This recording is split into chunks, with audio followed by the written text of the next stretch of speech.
किसी भी प्रोडक्ट को परचेज या सर्विस को अवेल करने से पहले आप उसका क्या देखते हो? प्राइस। बट अगर प्राइस ही मैनिपुलेटिव हो तो? एंड ये जो टर्म है डिकॉय इफेक्ट, मैं 100% गारंटी के साथ कह सकता हूँ कि इसे आपने लाइफ में एक्सपीरियंस किया है, क्योंकि बहुत कॉमन हो गया है इसका यूज़, जिसमें आपको ट्रिक किया जाता है एक एक्सपेंसिव या एक ऐसा प्रोडक्ट या सर्विस अवेल करने को जिसमें सेलर का मुनाफा ज़्यादा है। तो आइए एग्जांपल्स के थ्रू समझते हैं कि ये डिकॉय इफेक्ट है क्या।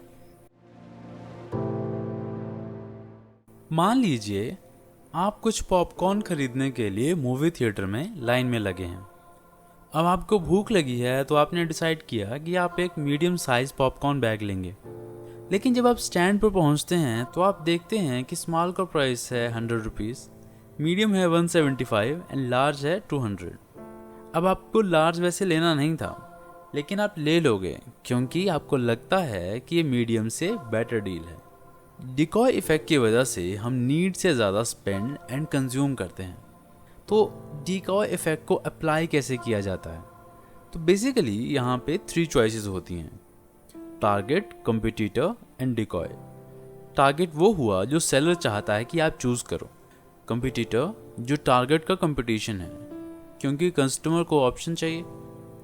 एंड डिकॉय आपको पुश करता है टारगेट की तरफ। तो इसमें इम्पॉर्टेंट ये है तो जो डिकॉय होगा वो टारगेट की तरफ असिमेट्रिकली डोमिनेंट होगा। कैसे? तो आइए पॉपकॉर्न वाले एग्जांपल से ही समझते हैं कि अगर आप स्मॉल ले रहे हो तो कोई चक्कर नहीं, बट अगर आप मीडियम लेने का सोच रहे हो तो आपको लार्ज ज़्यादा अट्रैक्टिव प्रोस्पेक्ट लगेगा, क्योंकि इसमें आपको कम में ज़्यादा मिलेगा। क्योंकि आप कंपेयर करोगे कि 175 में मीडियम एंड 200 में लार्ज, तो लार्ज बढ़िया ही ऑप्शन रहेगा ना। मीडियम सिर्फ आपको लार्ज तक ले जाने के लिए है। अगर मीडियम 150 रुपीज़ का होता तो सिमेट्री होती एंड आप मीडियम ले लिए होते, बट उनको तो लार्ज बेचना है ना, क्योंकि उसमें ज़्यादा प्रॉफिट है। एक और एग्जांपल देख लो। इसमें एक मीडिया हाउस आपको सब्सक्रिप्शन के 3 ऑप्शन दे रहा है: digital plus weekend paper and digital plus 6 day paper.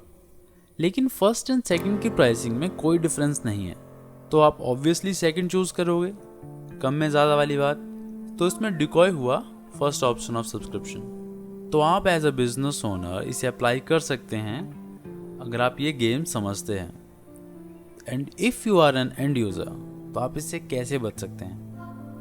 पहली बात, आप पहले ही डिसाइड कर लें कि आपकी नीड क्या है एंड उसी के बेसिस पे परचेजिंग डिसीजन लें। एंड 3 चॉइसेस के पैटर्न को नोटिस करना शुरू कर दें। ये मार्केटिंग में बहुत कॉमन चीज़ हो गई है जिसे लोग एज अ कंसेप्ट समझ नहीं पाते हैं और इसके क्या कहते हैं, इसे चंगुल में फंस जाते हैं। तो इसी तरह के नए टॉपिक्स को हम कवर करते रहेंगे। तो मिलते हैं फिर एक नए टॉपिक के साथ एक नई वीडियो में।